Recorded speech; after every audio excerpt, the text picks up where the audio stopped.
दिसंबर 2016 दिल्ली के तालकटोरा स्टेडियम से भारत के माननीय प्रधानमंत्री श्री नरेंद्र मोदी ने एक महत्वपूर्ण घोषणा की। भाइयों बहनों, आज एक नई ऐप लॉन्च की गई है जिसका नाम रखा है भीम। और आने वाले दिनों में देखना, वो दिन दूर नहीं होगा जब इस सारा कारोबार इस भीम ऐप के द्वारा चलने वाला है। मैं बहुत साफ देख रहा हूं, ये भीम दुनिया के लिए सबसे बड़ा अजूबा होगा।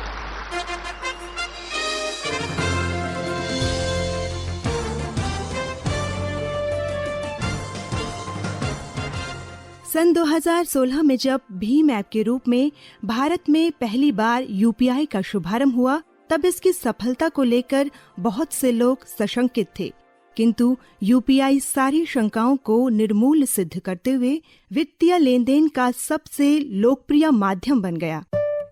खोमचे वाला भी, साइकिल वाला भी, किसी भी जगह पर जाएंगे आप तो हर आदमी यूपीआई यूज कर रहा है।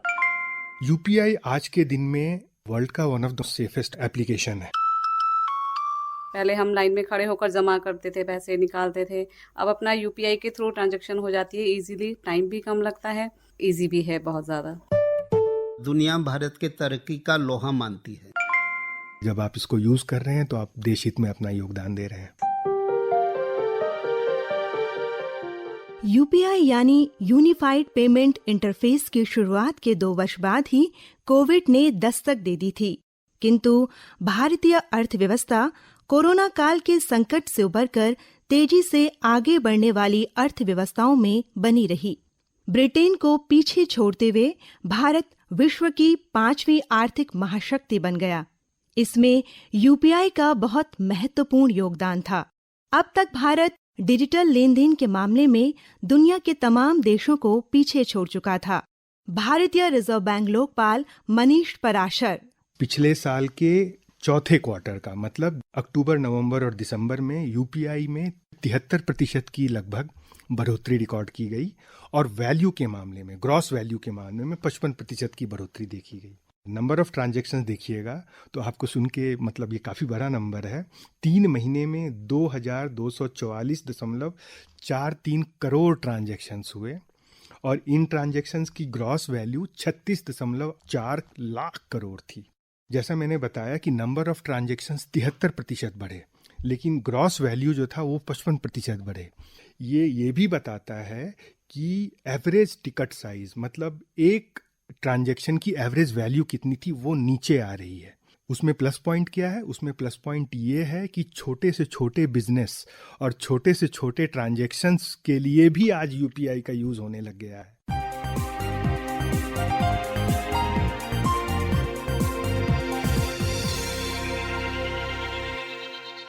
कुछ चुनिंदा देशों में वित्तीय लेन देन के एप्लीकेशन पूर्व से ही प्रचलन में थे, किंतु भारतीय यूपीआई ने लोकप्रियता के नए मानदंड स्थापित कर इन्हें बहुत पीछे छोड़ दिया।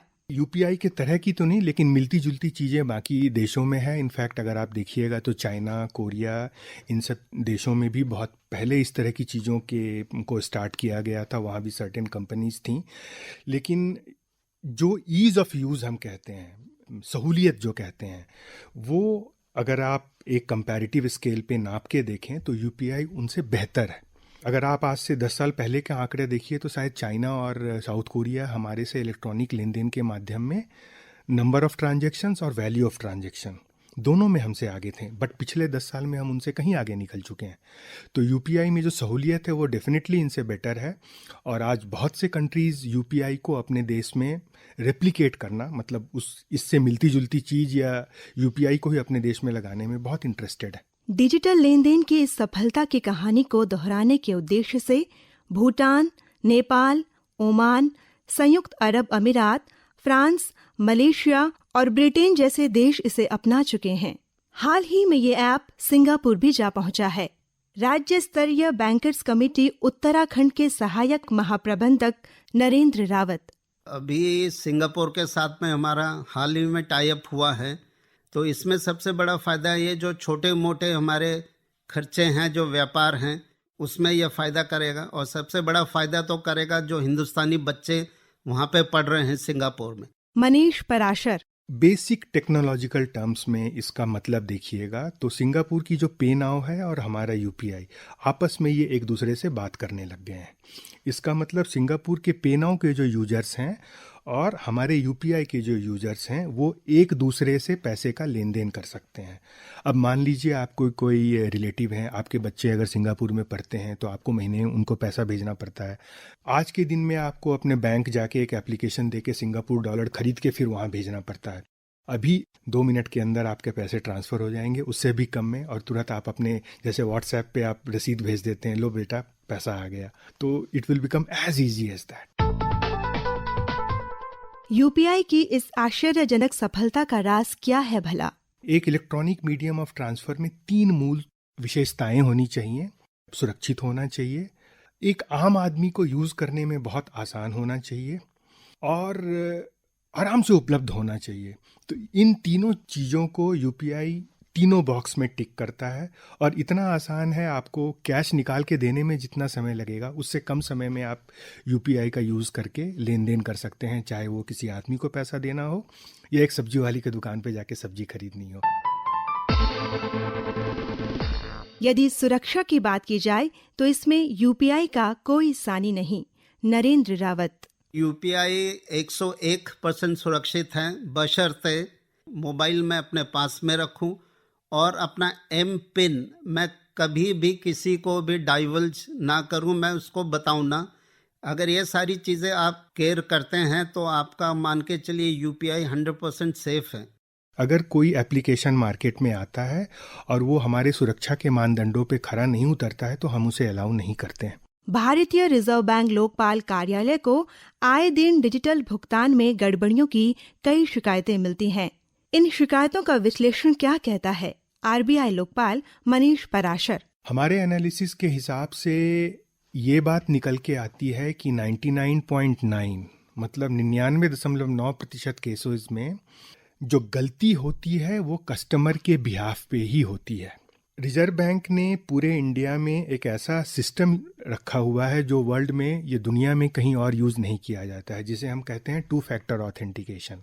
मतलब 2 लेवल ऑफ सुरक्षा को पार करना होता है तभी जाके वो ट्रांजैक्शन होता है। साधारणतः यूपीआई के केस में 2 लेवल ऑफ सुरक्षा में पहली लेवल ऑफ सुरक्षा आपका खुद का मोबाइल नंबर है और आपका मोबाइल हैंडसेट है, और दूसरी आपकी पिन या पासवर्ड जो होती है, आप उसे जो भी कह लें। अगर ये दोनों एक साथ कॉम्प्रोमाइज़ नहीं होंगे तो कोई भी तरीका नहीं है जिसके थ्रू आपके यूपीआई को कोई हैक करके आपके बिहाफ पे अनऑथराइज्ड ट्रांजैक्शन कर दे। इसका बेहद सरल होना भी इसकी लोकप्रियता का महत्वपूर्ण कारण है। एक और बात कि इसमें कोई शुल्क नहीं लगता। रश्मि। यूपीआई से काफ़ी चेंजेस आ गए हैं। पहले जैसे हम लोग डेबिट कार्ड अपना या एटीएम कार्ड वगैरह स्वैप करते थे तो उसमें हमारा कुछ % कटता था, लेकिन अब आपको जितना पैसा आपका है आप उतना ही चार्ज कर सकते हैं, आप दे सकते हैं। और किसी भी टाइम आप घर पे बैठे हैं, आपको कुछ लेना है या आपको किसी से मंगवाना है या आपका कोई भी रिलेटिव बाजार में एनी टाइम आपके नेटवर्क नहीं चल रहा है या उनको कोई दिक्कत आ रही है पैसे देने की, तो आप घर बैठ के उनकी पेमेंट कर सकते हैं। यूपीआई आपको बैंक जाने के झंझट से भी मुक्त करता है। श्रुति कुमारी। पहले जो बैंकिंग आवर्स की एक लिमिटेशन हुआ करती थी कि बैंकिंग आवर में ही हम ट्रांजैक्शंस कर सकते थे, अभी वो लिमिटेशन नहीं रह गई है। किसी भी समय हम ट्रांजैक्शन कर सकते हैं, पेमेंट कर सकते हैं या मंगा सकते हैं, और ये भी विदाउट एनी एक्स्ट्रा चार्जेस। सो मुझे लगता है ये बहुत बड़ा बेनिफिट हम लोग को मिला है यूपीआई की वजह से। आपको अच्छे से याद होगा कि कोरोना संक्रमण काल कितना भयावह दुःस्वप्न था। लॉकडाउन के दिनों में लोगों से मिलना जुलना तो दूर, किसी चीज को छूने में भी डर लगने लगा था। ऐसे में करेंसी नोट और सिक्कों का आदान प्रदान एक सरदर्द बन गया था। Doctor R K. जैन। कोविड के दौरान में जो ये दिक्कतें आई थी उसमें ये यूपीआई ट्रांजैक्शन बहुत फ़ायदेमंद रहा है, क्योंकि ये तो निश्चित रूप से सही है कि जो वो हम नोट्स वोट जो भी हम लेते हैं, पैसे लेते हैं, तो उसमें इन्फेक्शन तो होता है, उसके थ्रू इन्फेक्शन फैलता है। मेरा तो यही मानना है कि ये और ज़्यादा मतलब इसको प्रमोट किया जाएगा तो ज़्यादा अच्छा है, जिससे कि एक तो क्या है कि हमें अपने पास कैश रखने की ज़रूरत भी ज़्यादा नहीं होती है, जो कि रिस्की भी होता है कैश, और दूसरा कि वो हमें कोई पैसे छूने की भी ज़रूरत नहीं पड़ेगी। कोविड काल में बैंक कर्मियों के लिए एटीएम मशीनों में नकदी डालना चुनौती बन चुका था। नरेंद्र रावत। एटीएम में जितना कैश ये डाल सकते थे बैंक, वो उन्होंने डाला, लेकिन डिजिटल अगर नहीं होता तो पब्लिक की भी परेशानी दुगनी हो जाती, बैंकों की समस्या भी दुगनी हो जाती। तो डिजिटलाइजेशन एक बड़ा एक रिलीफ बन के आया कोविड काल में। नेहरू कॉलोनी के सब्जी विक्रेता सौरभ गुप्ता। यहाँ पर हमारी ठेली लगती है, तो हमें लगता है कि यूपीआई से हमारा काफ़ी फ़ायदा है, और कोरोना काल में इसने हमारा बहुत साथ दिया है। जैसे लोग बाग कतराते थे पहले कि हाथ में पैसे देने से कोरोना फैल रहा है, ये सब बातें थी, लेकिन तब यूपीआई आ गया तो फिर काफ़ी अच्छा प्रोसेस था ये। भारतीय reserve bank Lokpal Manish Parashar. Covid ने यूपीआई के एडेप्शन में तेजी लाई, लेकिन यूपीआई की जो रियल मेरिट है वो इसमें इनहेरेंट है। यूपीआई इज इसेंशियली क्या हो जाती है, ये एक लेन देन का माध्यम है। फिजिकल कैश भी आपका एक लेन देन का माध्यम है। तो आप इन दोनों में तुलना कीजिए, इन दोनों की अपेक्षा आपको दिखेगा कि यूपीआई में सर्टेन इनहेरेंट बेनिफिट, जिसको हम कहते हैं, उसमें उसके साथ लगी हुई विशेषताएं हैं जो उसे कैश से एक बेटर माध्यम बनाती है। तो कोविड ने इस प्रोसेस को थोड़ा एक्सीलरेट किया, हिंदी में जिसे हम त्वरित कहते हैं, किया। लेकिन यूपीआई की अपनी विशेषताएं हैं, जिसके बल पर अगर आप आंकड़े देखिएगा तो कोविड के लॉकडाउन को ख़त्म होने के बाद भी जो यूपीआई में जो तेज़ी थी वो तेज़ी नीचे गई नहीं, रादर वो बढ़ी गई।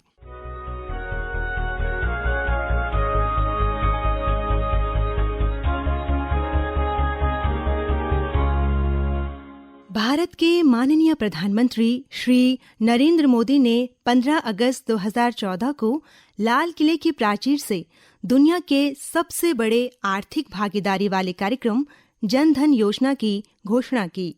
इस योजना का लाभ जन जन तक पहुंचाने के उद्देश्य से बैंकों ने समाज के अंतिम व्यक्ति तक बैंकिंग सेवाओं को पहुंचाने का संकल्प लिया। लाखों लोगों के बैंक खाते खोले गए। जन धन योजना के अंतर्गत खोले गए खातों की यूपीआई की सफलता में प्रमुख भूमिका थी। नरेंद्र रावत। जनधन खाते खोले गए थे डीबीटी के लिए। अब नेक्स्ट स्टेप क्या था? डिजिटलाइजेशन, कि सारा लेन देन, ये इंडिविजुअल का भी, राज्य सरकार का भी और केंद्र सरकार का जो खातों में लेन देन होता है, सब डिजिटलाइजेशन के माध्यम से हो। केंद्र सरकार, राज्य सरकार डीबीटी के माध्यम से जो गरीब जनता के खातों में पैसा डालती है, वो भी एक डिजिटलाइजेशन का उदाहरण है। तो इसी क्रम में सरकार यही चाहती है कि हम अपना पर्सनल लेन देन भी ज़्यादा से ज़्यादा यूपीआई ऐप के माध्यम से करें, और देश की अर्थव्यवस्था को कैशलेस बनाना है। तो कैशलेस तभी बनेगा जब हम नकदी का इस्तेमाल कम से कम करना शुरू करें, और इसके लिए डिजिटल माध्यम एक उचित है और बिल्कुल सेफ है, बिल्कुल सिक्योर है। तो ये बिल्कुल सबको ये अपनाना है। साल 2011 की जनगणना के अनुसार उस दौर में बैंकिंग सेवा की पहुंच सिर्फ 59% परिवारों तक सीमित थी। आबादी के एक बड़े हिस्से को वित्तीय रूप से अलग थलग रखकर गरीबी के कुचक्र को तोड़ पाना संभव नहीं था। समतामूलक विकास के लिए वित्तीय समावेशन को महत्व देना देश की आवश्यकता बन गया। इसका मतलब ये है कि देश में उपलब्ध होने वाली वित्तीय सेवाएं हर सेक्शन ऑफ द सोसाइटी को अवेलेबल होनी चाहिए। अब वित्तीय सेवाएं में क्या क्या चीज़ें आती हैं? वित्तीय सेवाएं में आपकी ट्रांजैक्शंस, जो आप लेन देन करते हैं, लेन देन आती है। आप बैंक में पैसे जमा करते हैं, वो होता है। आप बैंक से कर्ज लेते हैं, जिसे हम अंग्रेजी में लोन्स एंड एडवांसेस कहते हैं, वो होता है। फिर आप मार्केट में जाके इन्वेस्टमेंट करते हैं, वो होता है। इंश्योरेंस होता है। तो ये सारी चीज़ें हर लोगों को अवेलेबल होनी चाहिए। इसे हम वित्तीय समावेशन के ब्रॉड डेफिनेशन के अंदर डालते हैं। हमारे यहाँ जो सिस्टम है, उस सिस्टम के हिसाब से कर्ज मोस्टली आप बैंक से ही लेते हैं, और जो ट्रांजैक्शंस हैं, बिकॉज कहीं और आपके सेविंग्स और करेंट अकाउंट नहीं हो सकते हैं, तो जो ट्रांजैक्शंस और एक दूसरे से जो पैसा लेना देना, जिसे हम फंड्स ट्रांसफ़र भी कहते हैं, तो वो बैंक के थ्रू ही होता है। तो बैंक का वित्तीय समावेशन में काफ़ी अहम भूमिका है। और अगर आप ट्रांजैक्शंस वाले बात में आ जाइए तो यूपीआई की उसमें काफ़ी बड़ी भूमिका हो जाती है। यूपीआई की सफलता के कारण देश में नगद लेन देन का आंकड़ा निरंतर कम हो रहा है। ये किसी भी अर्थव्यवस्था की सेहत के लिए बहुत अच्छा संकेत है। करेंसी नोट छापना जितना महंगा काम है, उतना ही महंगा है इन्हें एक जगह से दूसरी जगह पहुंचाना। राज्य स्तरीय बैंकर्स कमेटी उत्तराखंड के सहायक महाप्रबंधक नरेंद्र रावत। नोट छापने में, नोट को बैंकों तक पहुंचाने में, बीच में सुरक्षा प्रदान करने में खर्चा आता है जो रिजर्व बैंक बियर करता है। एक बार आपका नोट करेंसी चेस्ट में आ गया है बैंकों के पास, तो आगे बैंक दूसरे बैंकों को सप्लाई करते हैं, उसमें भी सिक्योरिटी लगती है, उसमें भी खर्चा आता है। और हर साल रिजर्व बैंक ये कहता है कि जो भी कटे फटे सड़े गले नोट हो, बैंक वापस उसको आरबीआई भेजे, आरबीआई उनको नष्ट कर देता है, इसमें भी खर्चा आता है। तो डिजिटलाइजेशन का एक ये फ़ायदा सबसे है कि सरकार को नोट छापने में, नोट की सुरक्षा करने में, आरबीआई को, बैंकों को नोटों का रख रखाव और कटे फटे सड़े गले नोटों को वापस आरबीआई भेजना, उसको डिस्ट्रॉय करना, ये खर्चा बच जाएगा। जाली नोट भारतीय अर्थव्यवस्था को लगातार नुकसान पहुंचाते आए हैं। इन्हें बाहरी ताकतों द्वारा प्रायोजित आर्थिक आतंकवाद के रूप में भी देखा जाता है। हालांकि वर्ष 2021-22 में जाली मुद्रा का मूल्य साल 2016-17 की तुलना में घटकर 1/4 से भी कम हो चुका था, किंतु अभी भी ये आंकड़ा बहुत बड़ा है। आरबीआई लोकपाल मनीष पराशर। नोट क्या है? नोट आपके लेन देन का एक तरीका है। इसका मतलब नकली नोटों के बेसिस पे अगर लेन देन हो रहा है तो वो लेन देन, उसका सेटलमेंट हो ही नहीं रहा है। मतलब उस लेन देन में जो पैसे देने हैं वो पैसे सही अर्थों में दिया ही नहीं जा रहा है। जब भी यूपीआई का सेटलमेंट होगा, अगर मान लीजिए मेरा अकाउंट है वो स्टेट बैंक में है, आपका अकाउंट आईसीआईसीआई में है, तो इनिशियली हम तो आपस में पैसे का लेन देन कर देते हैं, लेकिन अंत में क्या होता है कि आईसीआईसीआई स्टेट बैंक को पैसा देगा और आईसीआईसीआई और स्टेट बैंक दोनों का रिजर्व बैंक में अकाउंट रहता है, तो ये सेटलमेंट अंतिम में वहाँ जाके होता है। इसलिए यूपीआई या अन इलेक्ट्रॉनिक चीज़ों के माध्यम से जो नकली नोटों के मेनेस हैं उनको बहुत अच्छे से टैकल किया जा सकता है। यूपीआई नई पीढ़ी का भुगतान प्लेटफॉर्म है, जिसे इस्तेमाल करना पुरानी पीढ़ी के लिए भी बेहद आसान है। नरेंद्र रावत। अगर यूपीआई ऐप आप इस्तेमाल करना चाह रहे हो तो इसमें 3-4 मूलभूत आवश्यकताएं हैं।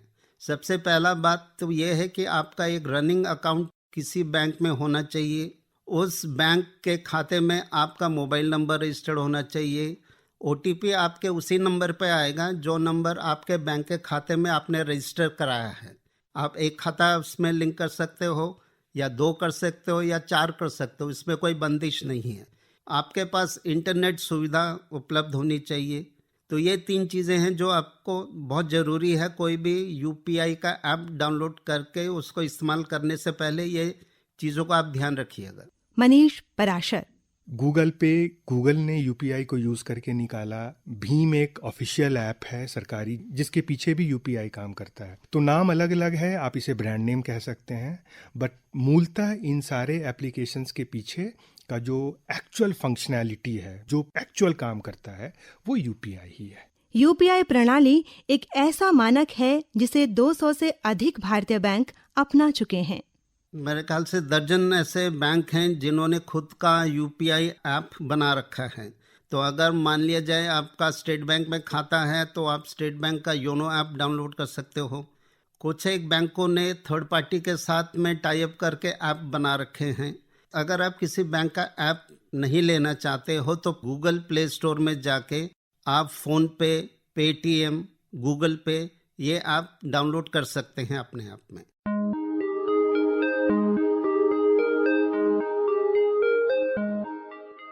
नई तकनीक के साथ कदम ताल करते हुए यूपीआई भी स्वयं को बदल रहा है। इसका अद्यतन रूप यूपीआई 2 के रूप में लॉन्च भी हो चुका है। यूपीआई 2 में आपके ये ट्रांजैक्शंस को और ज़्यादा सुरक्षित रखने के लिए कुछ एक सेफ्टी फीचर्स इसमें ऐड कर दिए गए हैं। जैसे ये आपका बायोमेट्रिक अंगूठे का निशान या उंगली के निशान या फिर आपके आँखों का आइरिस जो आप उसमें डालोगे, तो इस करके ये बिल्कुल फुल प्रूफ हो जाता है कि कोई भी इसका दुरुपयोग नहीं कर सकता है। आप अपने मोबाइल का इस्तेमाल अपने आप खुद ही करोगे। कोई दूसरा अगर मोबाइल मिसप्लेस्ड भी हो गया है तो कोई थर्ड पार्टी आपके मोबाइल का दुरुपयोग नहीं कर सकता है। और UPI 2 में एक और सुविधा है, जैसे नेटफ्लिक्स है मेरे पास में, तो मैंने इसमें डाल रखा है, तो महीने महीने मेरे 200 रुपया अपने आप इसमें से कट जाते हैं। तो आप स्टैंडिंग इंस्ट्रक्शंस भी UPI 2 में आप डाल सकते हैं और ई-कॉमर्स के साइट्स का उपयोग आप बड़ी बेहतर तरीके से इसमें कर सकते हैं।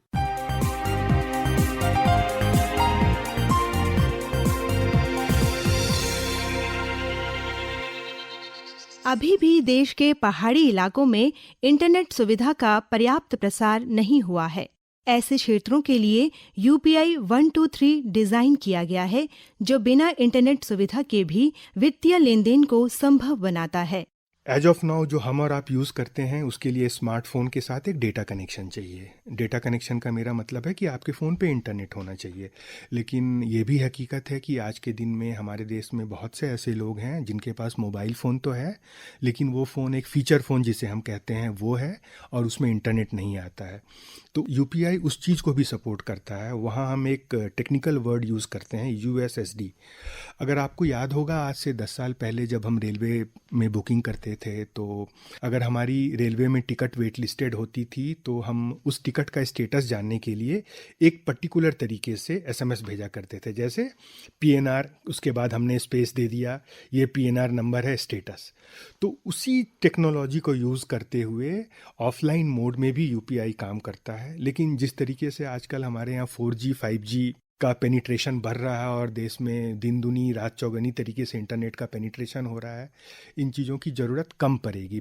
National payment corporation of India ने UPI 123 करके एक ऐप बनाया हुआ है, तो इस माध्यम से आप UPI का फ़ायदा ले सकते हैं, जिसमें *99# आप क्लिक करोगे तो एक SMS का मेनू आपके सामने आ जाएगा। तो उसमें आपको गाइड किया जाता है, अगर पैसे आपको भेजने हैं तो 1 नंबर दबाओ, पैसे रिसीव करने तो 2 दबाओ। ये बिल्कुल यूज़र फ्रेंडली मेनू आपके पास में आ जाता है। पहाड़ों में जहाँ पे इंटरनेट कनेक्टिविटी अभी तक नहीं पहुँची है, लेकिन मोबाइल कनेक्टिविटी है, तो वहाँ पे UPI 123 करके ऐप है, वहाँ पे USSD इसका इस्तेमाल करके आप ट्रांजैक्शन कर सकते हैं। UPI ने जिंदगी को आसान बनाया है। नई तकनीक के इस अनुभव को सुखद बनाए रखने के लिए कुछ सावधानियां बरतना जरूरी है। सबसे बड़ी बात ये हो जाती है कि आपकी मोबाइल फ़ोन में आपकी बैंकिंग एक तरीके से सिमट के आ जा रही है। तो अगर आप अपने मोबाइल को अच्छे से रखेंगे, अगर आप अपने मोबाइल को कॉम्प्रोमाइज़ नहीं होने देंगे और UPI को यूज़ करने का जो गुप्त जानकारी होता है, जिसे हम पिन कहते हैं या पासवर्ड कहते हैं, वो किसी तरीके से आप कॉम्प्रोमाइज़ नहीं करेंगे, तो UPI काफ़ी सुरक्षित है। आप लोगों से एक ये भी गुजारिश है कि जो भी आपके पास SMS आता है, कोई आपको लिंक भेजता है कि इसमें क्लिक करो, किसी भी लिंक में कोई क्लिक नहीं करना है। कोई भी आपको दिक्कत आती है, आपको गूगल या कहीं पे भी जाके कस्टमर केयर वगैरह का भी नंबर नहीं देखना है। वहाँ पे फ्रॉडस्टर्स ने अपने डुप्लीकेट नंबर बना रखे हैं। कोई भी दिक्कत आती है तो आप अपने बैंक में जाइए। कस्टमर केयर का कोई नंबर है तो आपके डेबिट कार्ड के पीछे हेल्पलाइन का नंबर लिखा होता है, उसी हेल्पलाइन पे आप फ़ोन कीजिएगा। अगर आपको कोई कंप्लेन भी करनी है तो UPI ऐप में भी कंप्लेन का एक लिंक दे रखा है। तो अगर आपको कोई शिकायत है रिगार्डिंग ट्रांजैक्शन कि ट्रांजैक्शन यहाँ जानी थी, यहाँ चली गई, या आपने यहाँ भेजना था, आपने यहाँ भेज दिया, तो आप उसको UPI लिंक में जाके एक कंप्लेन का पोर्टल है, उस पर जाके आप कीजिएगा। Centre for economics and business research ने हाल ही में कहा है कि निरंतर वृद्धि के चलते भारतीय अर्थव्यवस्था 2037 तक इकोनॉमिक लीग टेबल में तीसरे स्थान तक पहुंच जाएगी। मनीष पराशर। बड़े अर्थव्यवस्थाओं में हमारी जो GDP की जो बढ़ने की जो गति है वो काफ़ी अच्छी है, और जैसे जैसे आप आगे बढ़ेंगे, जैसे जैसे हमारा देश विकास के रास्ते पे बढ़ेगा, देश में ट्रेड, कॉमर्स, जो व्यापार है उसकी यूज़ बढ़ेगी। और UPI व्यापार का एक बहुत बड़ा पहलू होता है कि आप कितनी आसानी से लोगों को पैसे दे और ले सकते हैं, और UPI ने इस चीज़ को दिखा दिया है कि पैसे के लेन देन में एटलीस्ट एज ऑफ नाउ इससे बेहतर कुछ नहीं है। तो आने वाले दिनों में हमारी जो इकोनॉमी बढ़ेगी उसको UPI बहुत अच्छे से सपोर्ट करेगी। नरेंद्र रावत। भारत विश्व गुरु बन रहा है। भारत की ताकत, भारत की सॉफ्ट पावर को दुनिया ने पहचाना है और 2047 तक आज़ादी के 100 वर्ष पूर्ण होंगे। तो इस दौरान हिंदुस्तान दुनिया की 3rd मोस्ट पावरफुल इकोनॉमी बन जाएगा। अभी हमने यूके को पीछे छोड़ दिया है, अभी सिर्फ यूएसए और चाइना के पीछे हैं। और 5 ट्रिलियन की हमारी इकोनॉमी हो, जो भारत सरकार का सपना है, तो 2030 तक 5 ट्रिलियन की इकोनॉमी हम हो जाएंगे। और 2047 तक ये हम लोग पूरी उम्मीद कर रहे हैं कि 20 ट्रिलियन की इकोनॉमी हमारी हो। लेकिन इसके लिए ये बहुत ज़रूरी है डिजिटलाइजेशन। जो हमारी टाइम कंज्यूमिंग एक्टिविटीज़ हैं उसको हम कर्टेल करें, ट्रांजैक्शन कॉस्ट हम कम करें और एक बिल्कुल फुल प्रूफ बैंकिंग व्यवस्था आम ग्राहक को दें। देश की जो अर्थव्यवस्था है उसमें हर कोई अपना अपना योगदान अपने अपने ढंग से कर पाए, इसका कि डिजिटलाइजेशन बहुत ज़रूरी है।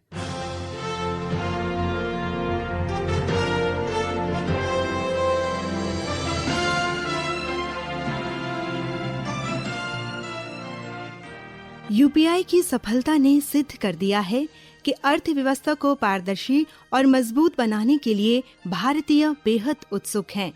दुनिया के तमाम बड़े निवेशक, बैंक और संगठन अब खुलकर कहने लगे हैं कि अगली सदी भारत की है। ये भारत की बदलती तस्वीर है।